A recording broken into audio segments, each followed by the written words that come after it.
Hi, everybody.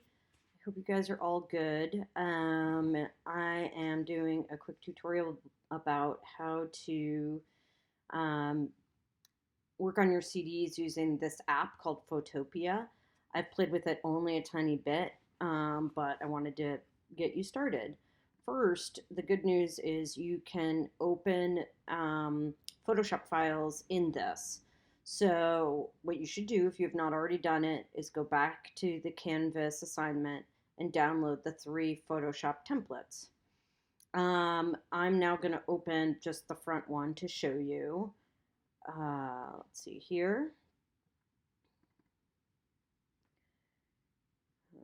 CD templates, where are you? There we go. There's your template. Just to set it up, mostly it works really similarly to Photoshop. One of the challenges is it is slow because it is working off the um, cloud and your internet connection. So it goes a little bit slower than you would on the computers at school, and be patient. It's also not as good, but it is pretty darn good. So it's pretty exciting given our situation.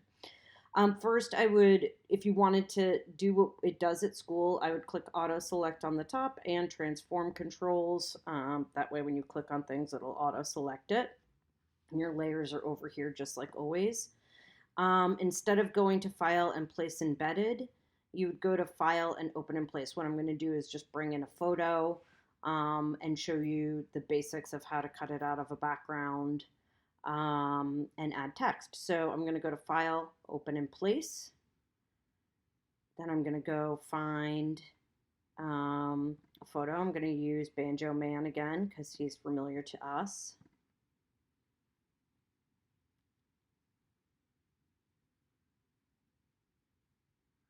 There he is. I can zoom out, and what I'm going to do, and I zoomed out, you can use the magnifying glass on the bottom. I was doing pinch pull on my touchpad, whatever you prefer. And I'm gonna hold shift, and just like in Photoshop, and I'm gonna put him in my area and hit enter. Now it's going to come in as a smart object, so I need to rasterize it just like I did in Photoshop. So I'm going to go to image. Nope. I'm going to go to layer, and I'm going to go to rasterize, just like I would. And now I'm going to show you how to crop them out. Now, it does have similar controls to Photoshop in terms of the quick selection tool, but it just was not as good. So first I'm just going to use my marquee tool. You'll see you have the same two marquees as before. And I'm just going to, as close as I can, crop off the stuff I don't want so I don't have to deal with it. I'm hitting delete. And I'm going with my marquee tool down the side. I'm hitting delete. And I'm going to go with my marquee tool down this side, and I'm going to hit delete. Control D, if you're on probably on the, is going to be deselect, or select. Deselect would be your option, just like in Photoshop. And then there is a quick selection tool. It is here. It does not in any way work as well as the one in Photoshop, but it is a good place to start. So I'm going to click that, and I'm going to be patient on this. I'm going to make my brush bigger. I'm hitting the brackets, but you can also go here to size, and I'm going to click and start this process. It did a terrible job, so let me try that again. Okay, I'm going to click. Bad job. Okay, I'm going to try with a smaller brush. Like I said, it is not as good. Okay, I'm going to try the guy as my starting point instead of the background. And I'm just using this, like I said, as a starting point. I'm really going to go in with the mask tool at the end and do it that way. So even though there's a lot selected that I don't want, it's okay. I can try to subtract some stuff out and see what happens. Oh, it's not bad. Again, patience will be a virtue for you here. Um, all right, I might try going in with a small brush. Hey, it's something. Okay, once I've sort of got it as best I can, um, I am going to hit the mask button. It's down here at the bottom, like that, and it will create a mask for me. And I am now going to make sure I'm on the mask. I'm going to go with my paintbrush. And I want to make sure these are the default black and white. Remember, that's how a mask tool works. So again, be on the mask, go to your paintbrush, and then hit the D button down here where it says D, where my colors are. That's going to make it the default black and white. Now remember with masking, if you go with the white, it shows. And if you go with the black, it hides, right? So what I'm going to do is I'm going to go in and I'm just going to hand get rid of the stuff I don't want with the mask. And I'm going to subtract it where I don't want it. And then I'm going to flip this here. There's a little flip button. And I'm going to bring it back where I do want it. Okay, I'm going to pause this so you don't have to watch me do it the entire time. But again, remember, change your brush size as you go into bigger and smaller areas. Flip between black and white to add and subtract.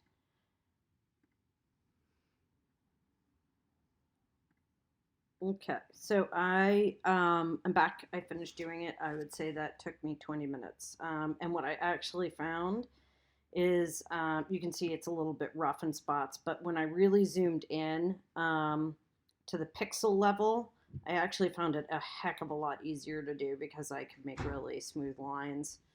So you could try that. There's my guy. You can't. I did hit save this PSD, and it keeps making it'll just make and download a copy. But if you don't do that and your internet crashes, you won't have any backup. So I think that's probably a good idea to continue to do, or you could download it up here. I'm not sure. I haven't played with those yet. But there's your guy.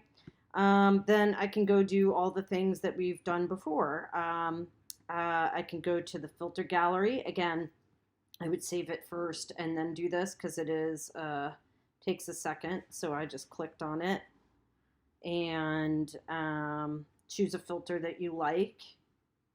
You can do that. Oops, I did it to the, I'm going to hit Command Z.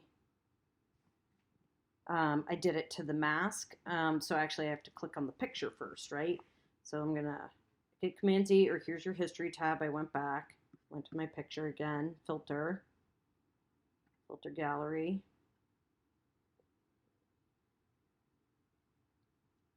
Okay, that should work this time.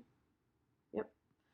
I could do I could try, I have not tried, but I could try the Banjo Man blending modes. Those things where we blended him into the Seattle background. Those are here, just like they were in Photoshop. And then I can go in and start adding my text. So here's your text tool. It's much simpler than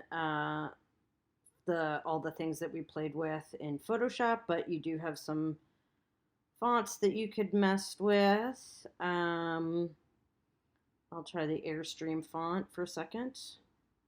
And I'm going to make the size a little smaller. And let's see, what does warp do? Maybe I'll pick up see, ooh, it'll pick up a color. That's awesome. So it'll do that thing that we did. So maybe I'll pick up a color from the guy. And then I'm going to try typing. Make the font bigger. Banjo. Oop. I have to click back on it, I guess.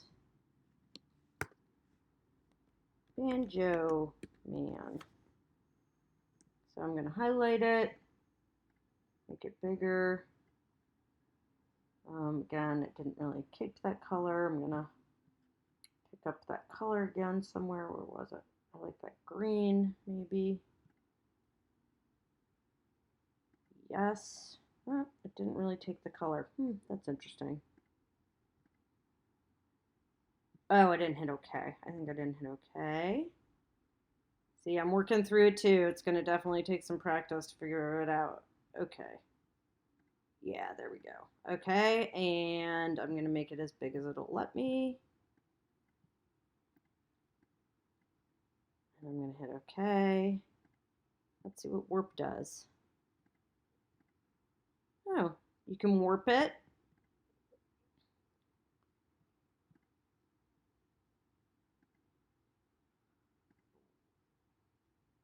I'm going to do shell. Remember to hit OK at the bottom and not X. That's what I keep doing. That screws it up, I think. Maybe I'll do fish.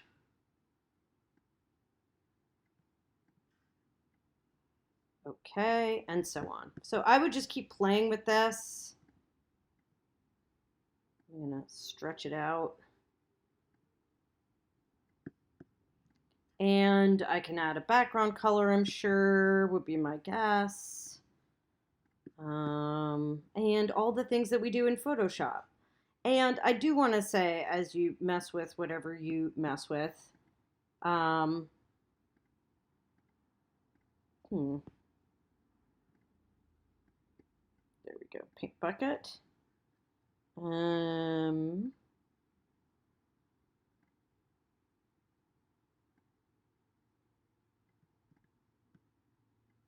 I want to say that, yeah, I could keep messing with this forever. But you guys should just have fun with it. You're at home, make it what you want to, have a good time. Don't worry about what don't play. I want you to play with it and have fun. That's more important than anything right now, more than ever. So goof around with it, have a good time. When you are all done, again, I would save the PSD file, and I would then go back and you can export it as a JPEG and submit it. If you submit stuff to me through the assignment, and I will totally give you feedback on it. Email me if you have any questions about it as you do it. And I really miss you guys. Good luck with it. I'll keep checking back in. Bye.